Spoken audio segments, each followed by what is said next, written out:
In this video, I'm going to address why you should bother to do what you can't be bothered to do, but you know you should be doing.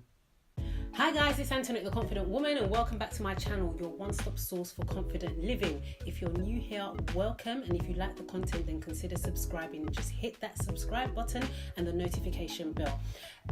Following on from the video that I did, how to become and stay a morning person, go and check it out if you haven't already seen it. I thought I should do this, kind of on the theme of doing things that we don't really want to do, but they're so necessary for us. They're vital, they're beneficial for us. They make our lives a lot easier, especially in the long run. So have you ever looked at someone, kind of admired them from the distance, or admired a certain aspect about their life or something about them, and you're like, wow, or they just seem to have their ish together, and you're like, Lord, why? What about me? And the truth is, the bottom line is, majority of the time, these people are putting in the effort.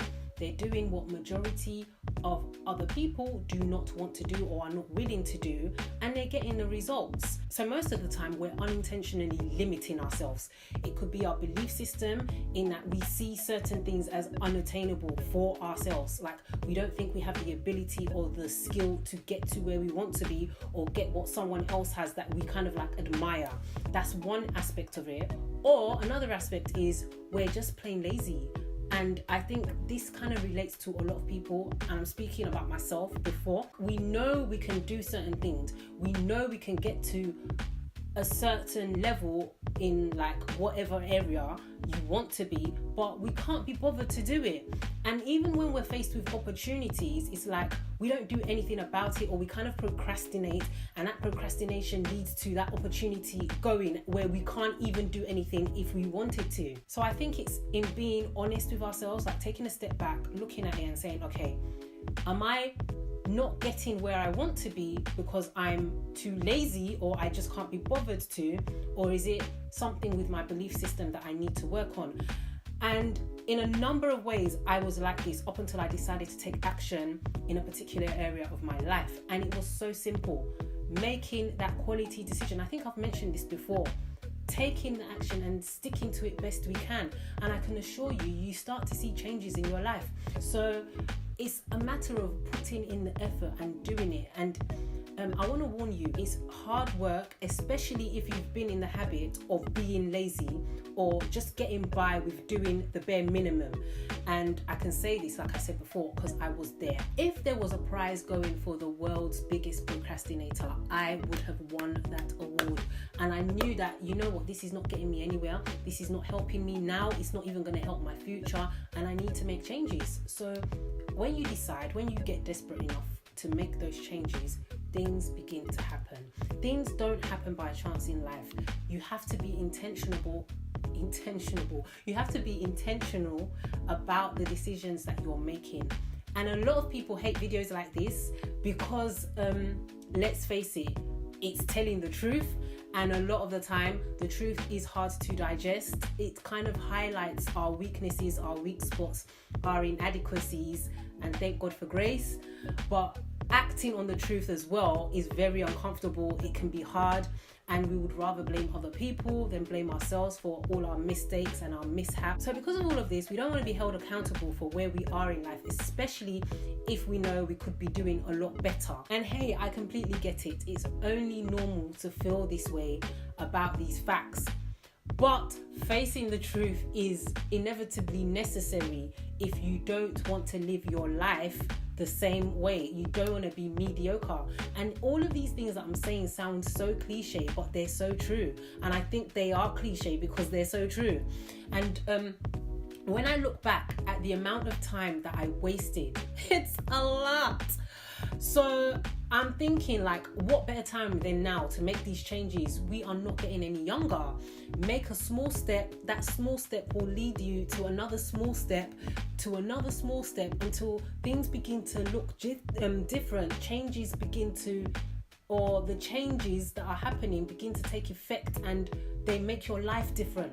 The cycle's kind of broken, that cycle of repeating the same thing, and you can kind of head off in a new direction, a better direction for your life. The biggest obstacle to progress is comparing yourself with another person. it's sort of like an oxymoron, because it's probably the comparison of your current state to someone else's state that got you or steered you into wanting to change or into changing something. But at the same time, once you're in this journey, beginning to compare yourself to other people can get you stuck, because you need to realize that your pace is a lot different to XYZ's pace. So they may be going 60 miles per hour, you're only capable of 30, but you're still on that journey and you're still got a destination and you're still going there. So don't compare yourself like when you're on that journey to other people, because we all have different paces and you don't even know what other people are doing. So you don't know what XYZ is doing to get them going at 60 miles per hour. You don't know the privileges that they have or what they're privy to that you don't. So stay focused. Enjoy the fact that you are actually making progress, no matter how slow it is. And if you have the capacity to ramp up your speed, then do it. So in a nutshell, like I always say, and I will continue to say, it really just boils down to how bad or how desperate you want to change, or you want change for your life. If you're comfortable, then cool, be comfortable.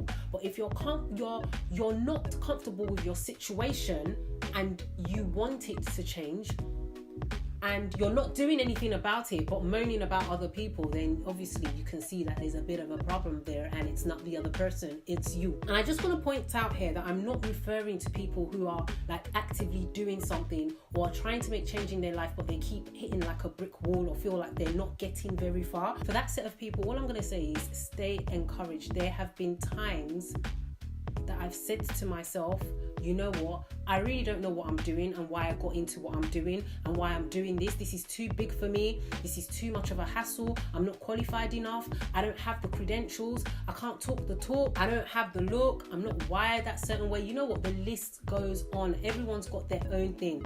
But I just get that whisper back that where you're inadequate, I'm more than enough.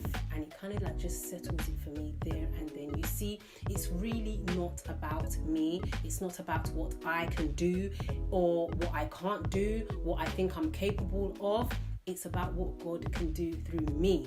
So my suggestion is take the focus off yourself just a little bit and begin to have the inner image and seeing yourself in the light that He sees you. This will get you through the tough days, because there are tough days in life. Days where you question why or you question how, especially if you're on your grind to doing what you feel that you've been called to do. The rhetoric of I can't make it, I don't have what it takes, blah de blah de blah, is just in a sense a way or a form of idolatry, because we're putting our focus on ourselves, kind of like exalting our thoughts about ourselves over and above what God has said about you. And it's almost like you're saying, well, I don't really trust you on what you've said about me.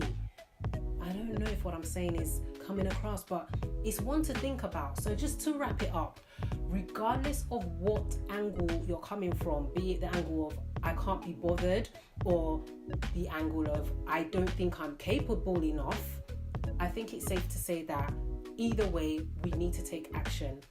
Because time waits for no one and your future will thank you. If not now, then when? Decisions that we make now not only affect our future, but the future of those around you. And this is quite deep when you begin to think about it. Your actions, your choices that you're making now can have consequences on generations to come after you. Generations to come can be affected by just one choice. It could be one choice to kick a bad habit, one choice to make someone or something a priority, one choice to start doing something, start saving, one choice to make amends or restore a broken relationship, one choice to stay in it, one choice to quit.